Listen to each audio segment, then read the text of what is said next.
Foreign Entanglements viewers, this is, as you know, Rob Farley. I teach at the Patterson School of Diplomacy and International Commerce at the University of Kentucky. And with me today, as part of the endless parade of witless cranks apparently we have on this show, is a Mr. Erik Loomis. Is it Loomis? Is that right? Yes, I believe it is. Okay, Loomis. And so it's my understanding that you have a new anti-capitalist screed out, and that it, apparently you plagiarized a title from Elmore Leonard, I believe. It's called Out of Sight. Is that correct? Yeah, I was hoping for the George Clooney, Jennifer Lopez cover, but I guess copyright law in this capitalist system doesn't allow that to happen. So it's a real. Have they reached out? Has the press reached out to see if they could get a comment from? Because I understand Sherrod Brown of all people has apparently been seen reading this book.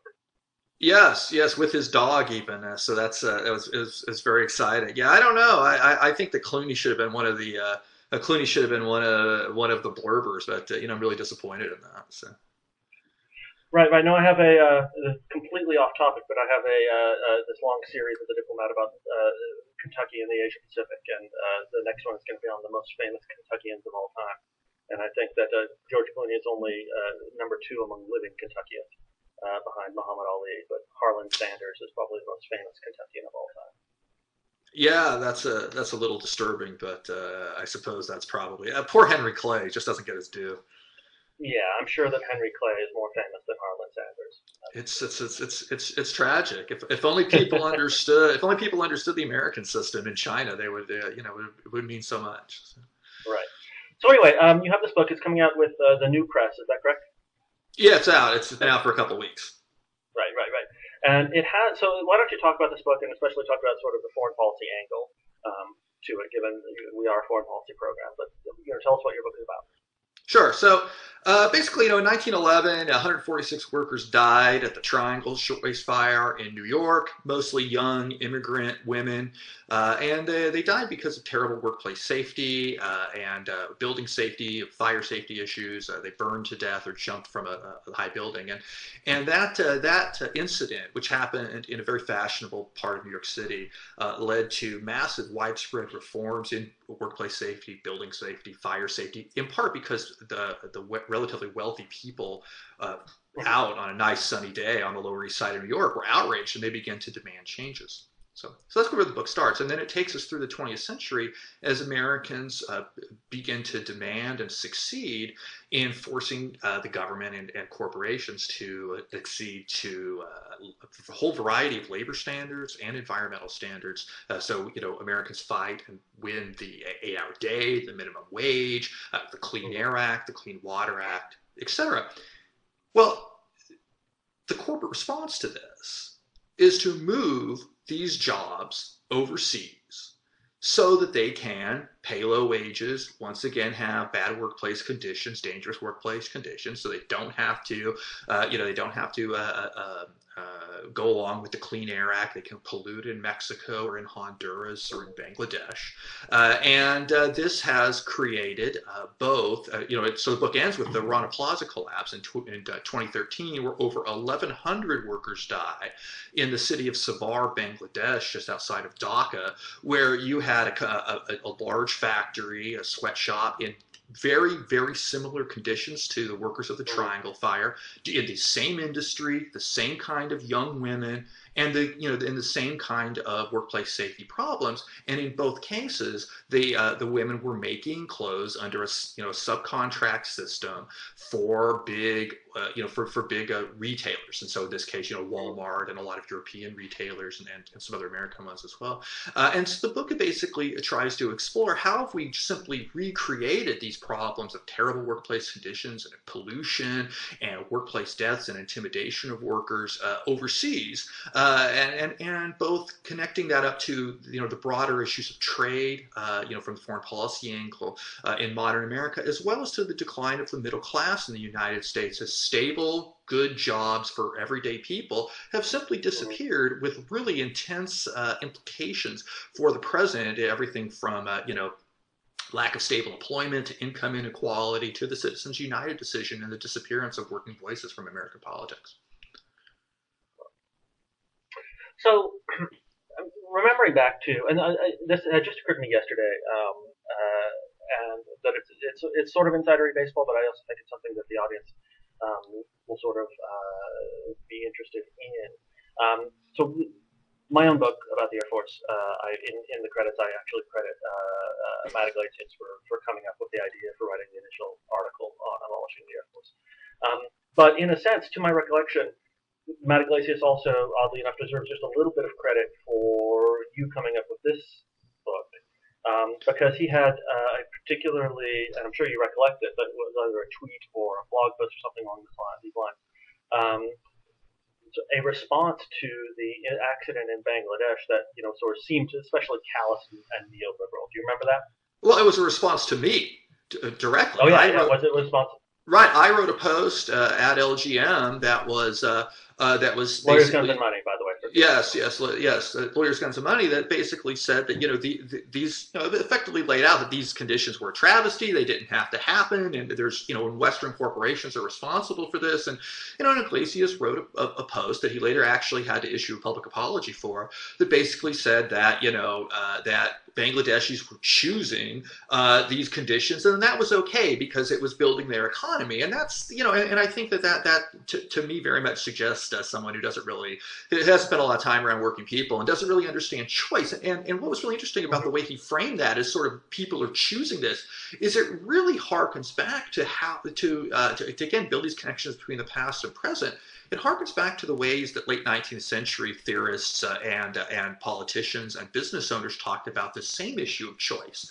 That basically that workers were choosing to accept these conditions when they entered a factory, and and that's something that is very dangerous, because workers weren't actually making that choice. The choice they were making was starvation or work, and as the workers in Bangladesh would say today, and as American workers said in the 1890s and 1900s, that's actually not a choice, because in the case of, and because there was a very specific choice that these workers had to make, because the day before the factory collapsed, the workers themselves noted cracks in the walls. And so the next day they said, we're not going to go in. And the bosses said, or the foreman said, well, if you don't, you're going to lose a month's salary. So that was the choice that they made. That's the real choice. And so I think that the kind of way of thinking about choice that Iglesias was talking about, that's really a very common way of talking about these things, particularly from people who are not affected by the negative side of it, is something that is scary and damaging, and it needed to be pushed back against. Right, and I think sort of part of the response to that as well, from the empirical point of view, was that for people to point out, and I think that you sort of point this out as well, that there were regulations on the books that sort of made it clear that this factory was exceeding its safety guidelines and so forth, right? And so this common pat response, sort of as you just read, was, well, the workers are choosing this, and I think that you made the argument in a recent blog post that there's sort of this neo-colonialist aspect to saying we're really out there benefiting the workers by allowing them to have these jobs. And we should hasten to add that the issue of sort of capital investment in foreign countries is a really complex one, right? And that there are many cases in which there are industrial jobs which are available, which are clearly preferable to subsistence agriculture, which are the other options, and so forth. But what's interesting about your book is that's not really the argument you're making, right? I mean, you're pretty straightforward in that you're not really calling for strong protectionism, right? You're not calling for really an end to globalization, right? What you're calling for is sort of a clearer legal foundation for ensuring sort of the dignity, safety, and to some degree the sharing in the fruits of capitalism, such that we might call it, on the part of workers in these developing countries. Right. I mean, protectionism is a dead letter. I mean, that boat has sailed a long time ago, and there's really no point in bringing it back up. I would certainly argue that governments have a responsibility to ensure good, stable jobs for their citizens, and that our government has really failed at doing that, and this outsourcing is part of it. But it's not going away. Global economy is not going away. And, and what you have is a situation where you have, all of these nations and they have their own legal codes, but those codes are often very easy to get around because there's not in the interest of the politicians or the factory owners or the Western corporations to actually enforce those codes. And so what you have is basically companies that are able to operate on an international scale, taking advantage of one country's legal codes versus another, or one country's regulatory standards or enforcement standards versus another.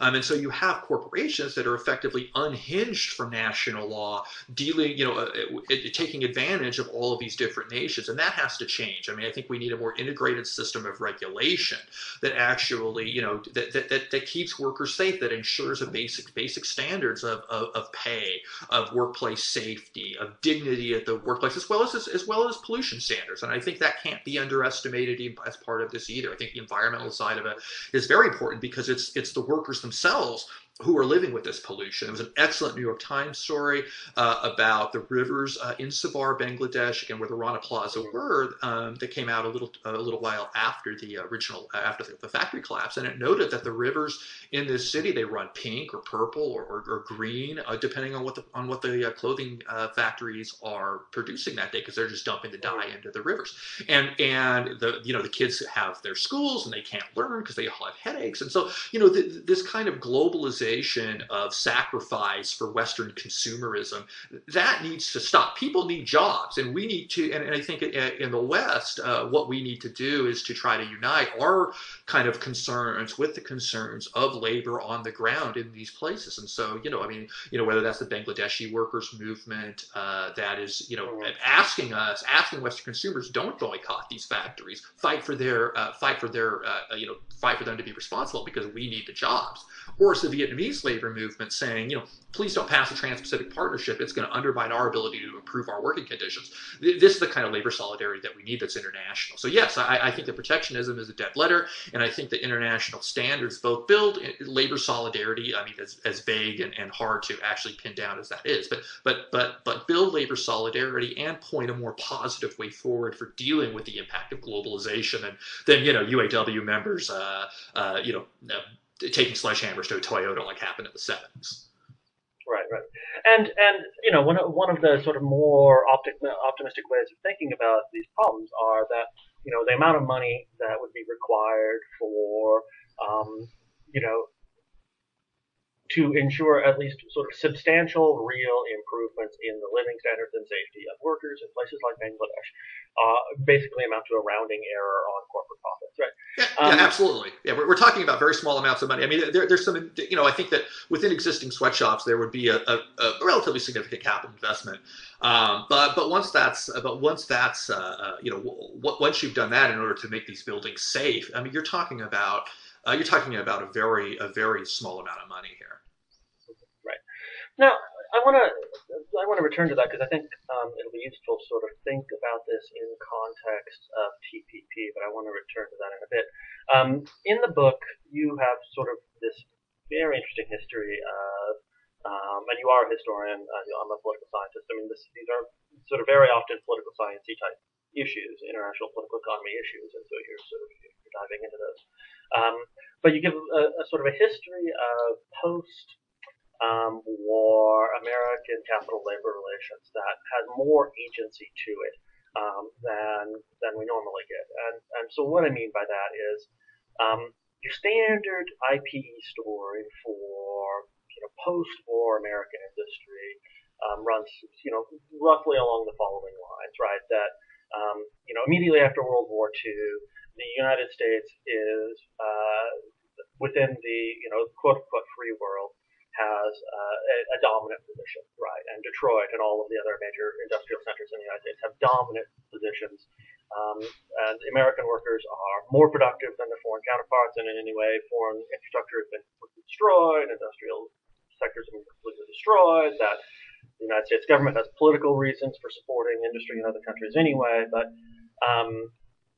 and sort of the story of how that changes over the ensuing 60, 70 years is often told in a very impersonal way. That sort of American corporations sort of suffer increasingly from um, competition, first from Japan and Europe, but then from places other than that, sort of knocking us off this perch, which was unsustainable in the first place, right? And so when you want to that sort of post-war American dominance and the bargaining power that labor had in 1945 was something that was simply not possible to maintain. And we are now basically sort of living in some place in a situation that had to happen, right? It had to be this way in terms of the destruction of the bargaining power of American labor. You tell some of that story, but I think you also have a much more agency-oriented aspect of that. Like, I mean, Right. you have actual actors.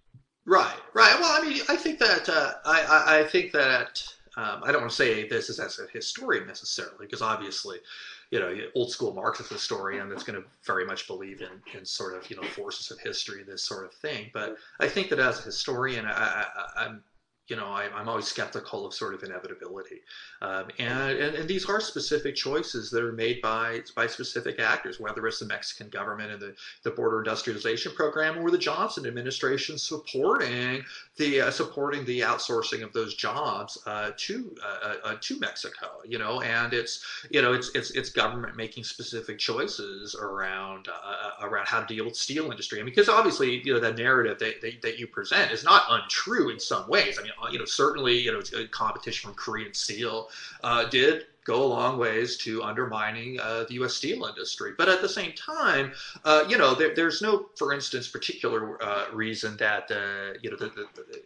that the current conditions of world labor have to be as they are. That that the creation of sweatshops, first in Mexico and then in Central America and Asia, is not some sort of inevitability, but it's a choice that's made by corporate leaders that to maximize their profits. And there's nothing particularly inevitable about any of this. It's a series of choices that are made by corporate leaders, and these corporations are often taking advantage of these situations, whether it's taking advantage of new environmental regulations or taking advantage of new trade policies, to bully workers, to threaten workers, to bust unions and these sorts of things, because they see these as actual tools that they can use to sort of regain control over labor that perhaps to some extent they had lost in the 30s, the 30s to the 50s. Now, why? And I know that, and we're doing a little bit off topic, but I'm curious your thought on this. Why is, and this has come up in some of the labor capital debates in the South. Why are American labor capital relations more fractious than we find in Germany and Japan? And sort of in Germany and Japan, they have much different models of labor they are much different from each other, and they are much different from the United States. But sort of there doesn't seem on the part of capital in either Germany or Japan to sort of go after labor in the same way that you have in the United States. I mean, is this just a cultural and ideological thing? Does it have sort of other foundations in American history, or I mean, what are your thoughts on that? Yeah, I mean, there is some literature that suggests, although the name of the name of the book at hand is escaping me right now, but the literature does suggest that basically the response of U.S. corporations and employers to unionization, going really all the way back until the 1870s and 80s, was a much harsher anti-union stance than took place in Europe, and that really began a precedent of, say, using the government to openly bust unions, which didn't really, which I mean, there's some history of that in Europe too, of course, but it was a lot less ideological, a lot less consistent than it was in the United States, and so I think that you have to go back to thinking about the way, the role of capitalism in the United States, and probably to a certain extent, not to get too theoretical, but the role of sort of free contract ideology. Again, some of the stuff that Iglesias was talking about, in the modern context, that for the dominant feature of the Republican Party in the late 19th century was all about freedom of contract, and that again, you made this choice, And that, in that ideology, the idea of a union that workers would unite was totally antithetical to it, and really goes a long ways. That kind of individualism goes a long ways to explaining why American companies took such a harsh anti-union stand from a very early point. And so I think that historically is really at the core, because in corporate culture that's never really been questioned ever since. You can make the argument that it's questioned, between say 1945 and 1965, in that you have companies that are running ads saying, oh, we value our partnership with our workers, blah blah blah. But that was strictly a reflection of the power that unions had, and the relative popularity anyway, of unions in American society, that forced them to basically take a public relations stance on this. But the actual actions behind what's going on behind the scenes shows as much bitterness toward unions as ever. And I think that after they're able, really 1965 with the Border Industrialization Project, really at that point, when corporations really truly do start seeing an out to this system, they get very aggressive all over again in fighting it. And so I think that those are some of the historical roots of this.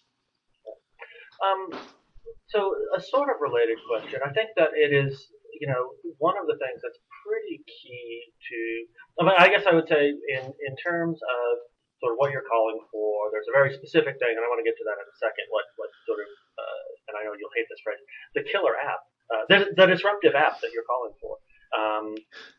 But sort of in more general sense, it seems to me one of the things you'd really like to see is sort of a more of a transnational laboring consciousness, right? So in some sense, one of the things that one of the reasons you talk about these horrific fires in New York, right, is that not only does it mobilize elite opinion, it also mobilizes sort of laboring opinion, sort of in a way that generates class consciousness and that generates collective action on the part of American labor. And it seems to me sort of one of your hopes is sort of really to be able to use and talk about things like Bangladesh, but also Mexico and other places, to sort of try to generate the same kind of transnational labor consciousness. Is that kind of what you're getting at? Am I correct? Am I characterizing that correctly? Well, I think it's. Yeah. Do you think that there's really some hope for that, some serious hope for that? Well, I don't. I think that for somebody who at least self-identifies as a leftist, I'm very non-romantic and try to stay pretty.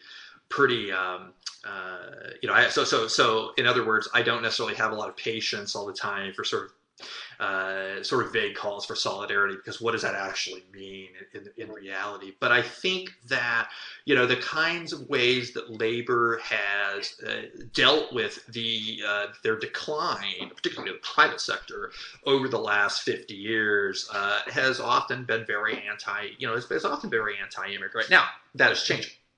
It's changing in part because immigrants have tended to be good unionists, right? That's a big part of it, that they are the future of the labor force in many ways, or a big chunk of the labor force.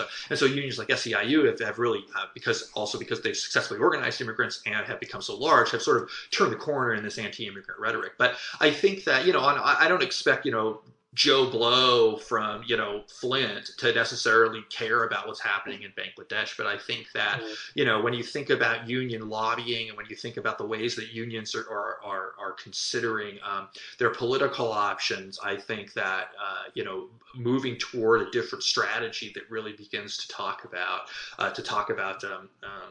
working with unions overseas for sort of collective for collective issues is something that unions are already engaging in. First of all, it should be noted, but it also has some significant potential. Now there are downsides to that in the sense that obviously an American union is not going to get union dues from a Vietnamese union, and you don't want to facilitate the outsourcing of your own jobs, but those jobs are mostly outsourced anyway. I mean, the union jobs are anyhow, and so I think that it's thinking about these in terms of getting American labor, not necessarily individual workers, which is probably not very realistic, but as an institution to really start putting these issues on their agenda. And again, they are already to some extent, I think, is a valuable way forward. Right, because sort of the sledgehammering the Toyota vehicles and the calls for protectionism and so forth tend to be pretty zero-sum in terms of labor workers in different countries, right? I mean, it really is pretty destructive to sort of straightforward old school protectionism can be pretty destructive to sort of labor and other markets. Sure. But some of the things you're calling for in terms of regulation are potentially much more productive, both right inside the United States and for workers abroad. Now, sort of to get to this, again, I don't actually want to call it a killer app, but it is an interesting idea, right? I think the most intriguing policy option you have is sort of increasing the legal liability of American firms for things that happen in Bangladesh, right? I mean, that's sort of it comes down to allowing workers and people who suffer the immediate effects of corporate malfeasance in places like Bangladesh and Morocco. Let's not just pick on Bangladesh. Morocco, tons of other places, to sort of cause pain to American firms in the United States through legal means. Is that a fair way of describing? Yeah, I mean, I think that that's what has to happen is that American companies have to be held legally accountable for their actions, no matter where they site their factories or whether they're contracting or not. These kind of ways of protecting companies from legal liability, which is very much what contracting is about, as well as many other things like franchising and work in the United States having like Toyota plants having 4 different employers of workers all doing the same thing, and this sort of thing. I mean, all of these things are designed to provide protection of the main company from legal responsibilities, and I think that has to be the goal here, right? And there's a couple reasons for that. One is that you have to really start working to take away the incentive for extremist capital mobility, because if you don't, then the American middle class is maybe being destroyed here, but at least one might make a moral argument that a Bangladeshi middle class might arise, but it's not going to be possible if, as soon as these Bangladeshi workers unionize, they move to Indonesia, they move to Vietnam, or eventually they begin to move to Africa. And I think that that you have to. There may well be reasons to move production abroad, and obviously, wages in Bangladesh are not going to be equivalent to wages in the United States. But I think, as far as real, as far as real dollars go, but I think that if you don't try to begin to think about ways to start holding corporations to an international legal standard, no matter where they operate, then the war is going to continue to be lost in global labor standards. And I think so. I think that it's also a way then to empower workers on the ground to improve their rights, because in some of these countries, I mean, think about Central America, for instance, where there's all kinds of cases of you have these very small countries, and so and you might have a Korean-owned apparel factory that's making apparel for the United States, and they are, in Guatemala. These Guatemalan workers successfully unionized. Well, they just have to move 15 miles and reopen the factory in Honduras, right? And then everything's back to square one. Well, that can't really be allowed to happen, right? That's what has to be stopped here. And in doing so, then you incentivize things like a safe factory. You incentivize long-term relationships with workers. You incentivize the building of middle classes overseas, and those are the kinds of goals, international kind of foreign policy goals, that American labor and that the American people should have. Is that if these jobs are going to be over, that they actually build respectable lives for these workers. Now, there's a way of approaching it, and you are sort of on the blog and in other places, an outspoken critic of, and I think that you use this term in a much more definitive sense than a lot of people do. I do think it has become a term that's so amorphous it's almost useless. But you are a critic of neoliberalism, right? Which we can sort of broadly define as having, broadly liberal goals, but approaching them from a technocratic viewpoint and talking about how rules and regulations can make capitalism manageable. The neoliberalism is in some sense sort of it's more in some sense it's quite clearly counter-revolutionary, right? It's counter-radical. Sure.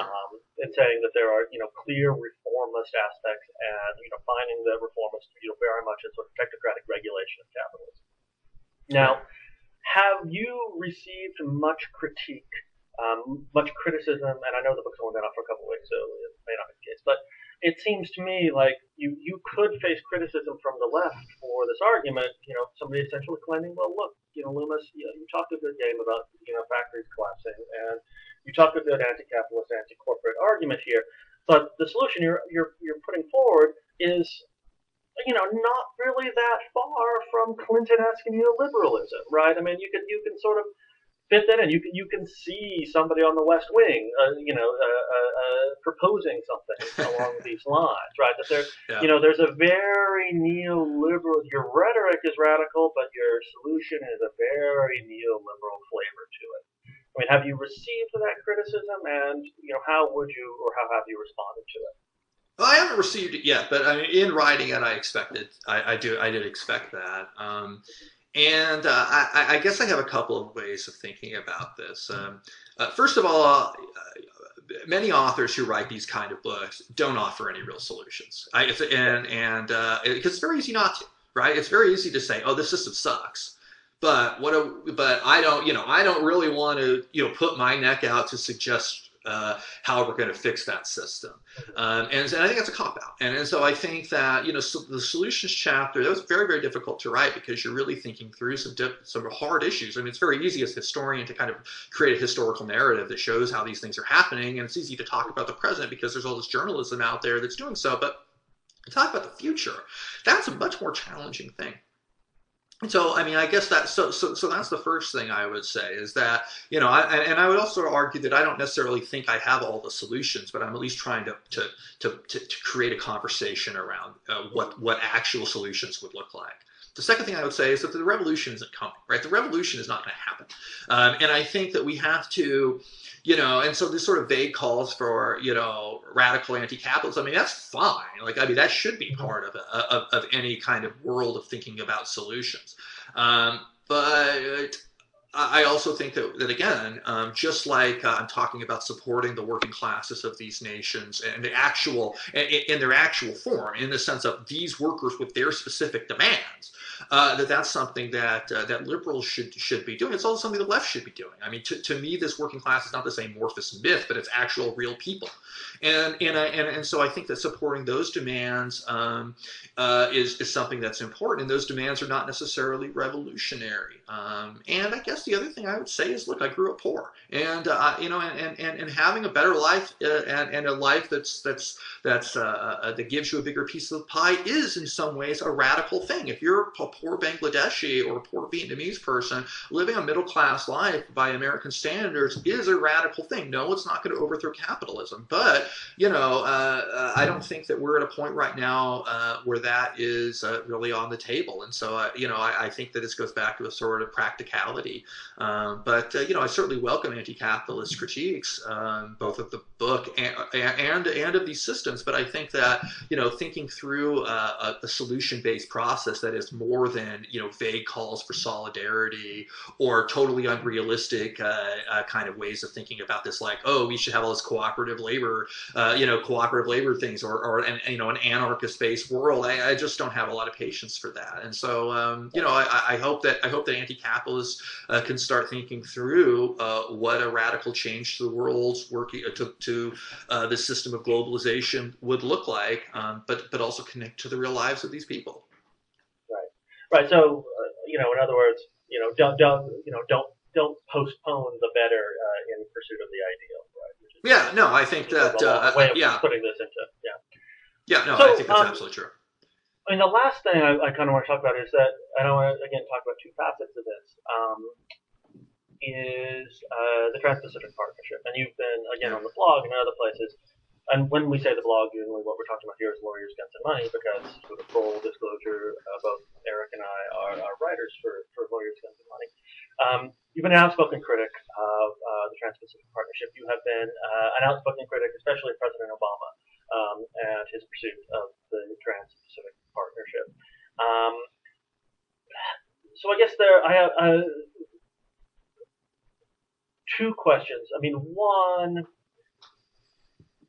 it seems to me that sort of the solutions you're calling for demand a degree of multilateral agreement and decision-making between governments, sort of intergovernmental conversations that may not look like this TP, but look like a TP, right?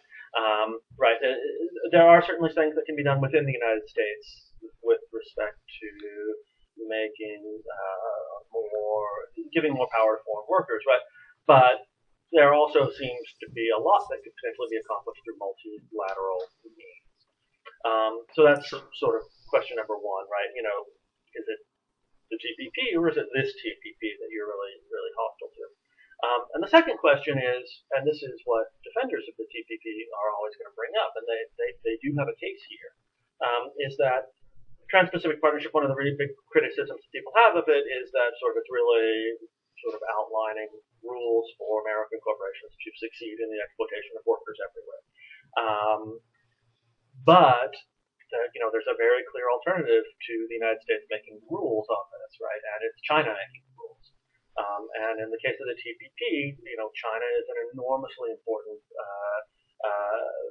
trade partner for almost every member of the TPP, including increasingly the Latin American members. And that there are just sort of that this is an international reality that creates really raw limits on what can be achieved in multilateral terms, right? That in Beijing, worker state notwithstanding, is pretty indifferent to the suffering of workers anywhere. And so, coming back with this defense of TPP, saying it's this or nothing, right? And the nothing is actually genuinely worse because, however bad American corporations may be, investment for China is likely to be worse. So I guess those two things, maybe you can answer either of them, or in whatever order, or at least give some thoughts.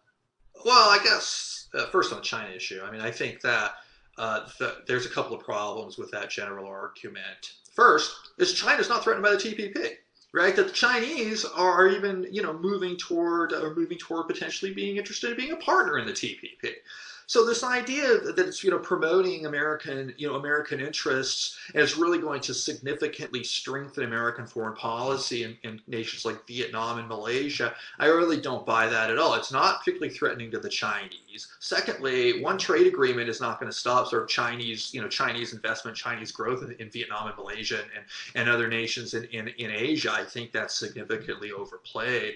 Third is that I think it's a little bit of a cop out in that you can have potentially a TPP that actually does care about workers' rights. And I think that we can, that the idea that we're going to pass this agreement, as bad as it's going to be for the world's workers, and say, oh well, the Chinese would be worse, is not really an argument, right? You can create that same document, but also put power in the hands of workers to improve their own lives. It also ensures these decent standards. That's because, and again, as we talked about, because the costs for so much of this would be relatively minimal, you could create those kinds of international standards and hold workers, hold companies accountable, and still have this kind of a trade agreement. So I think that that the Chinese question is one that's really, I think, relatively easily debunked. Even though, of course, the Chinese really do not care about other nations' workers, or for that matter, their own.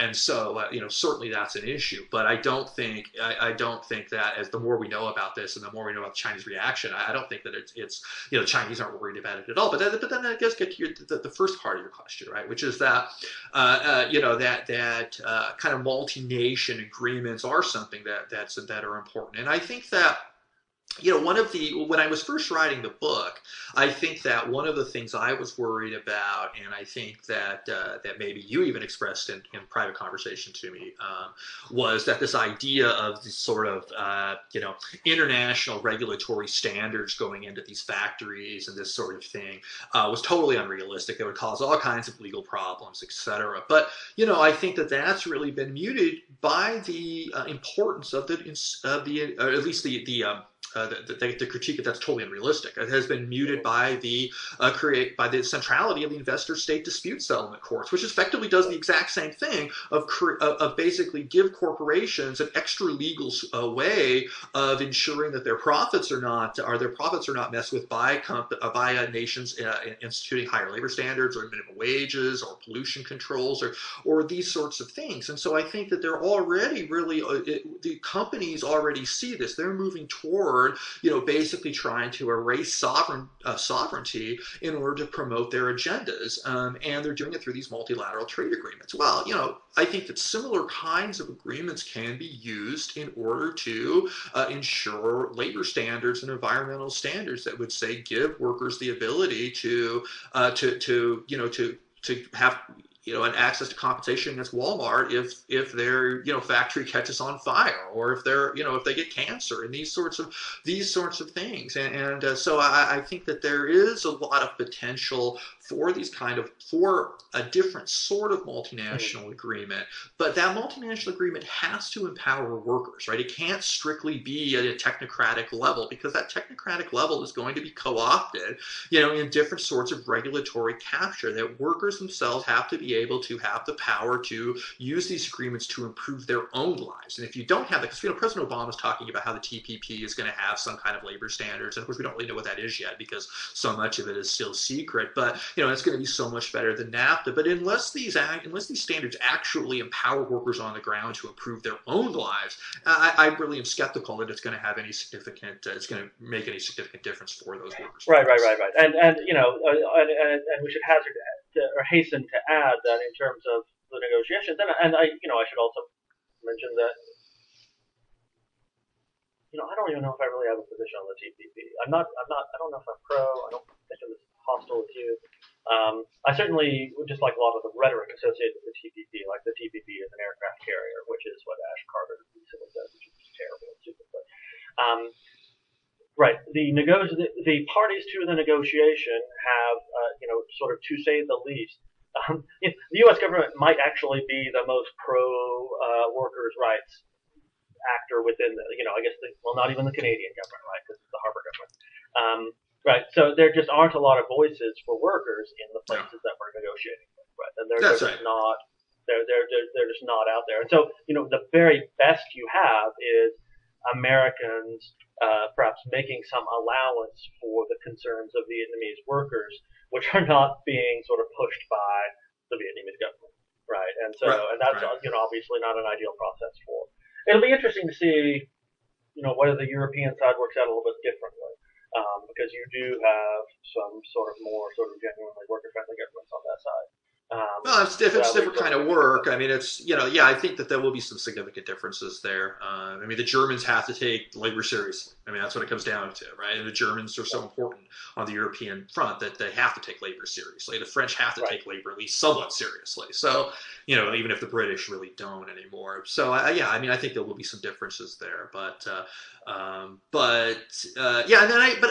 do think that gets to another issue that's worth bringing up, and the reason that we need to empower workers, and the reason that we need to use American courts in order to sort of basically bring these conditions, to go back to the title of the book, to bring these conditions back into our sites and understand our culpability in it. Because one of the arguments that you'll often hear is people will say, well, conditions are so bad in Malaysia, well, they should just demand change, or conditions are terrible in Bangladesh, they should change their own government. Well, their own government, they're trying to do that. Their own government's killing them.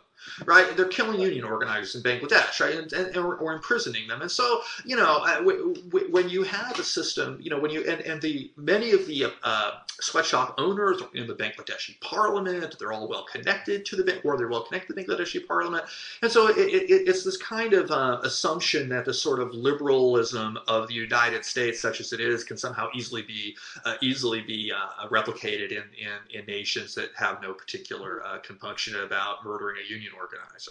And I think that that's a problem. I think that's a very cheap and easy way to kind of get out of our own culpability in this system. And that's why I really think that, U.S. courts, and there's plenty of, and I mentioned in the book, plenty of precedent of the U.S. government getting involved in international labor standards to try to create and successfully create better labor standards. And so, really going back 100 years, there are plenty of examples of this, and you could empower U.S. courts through a variety of legal means to take these kinds of cases, on.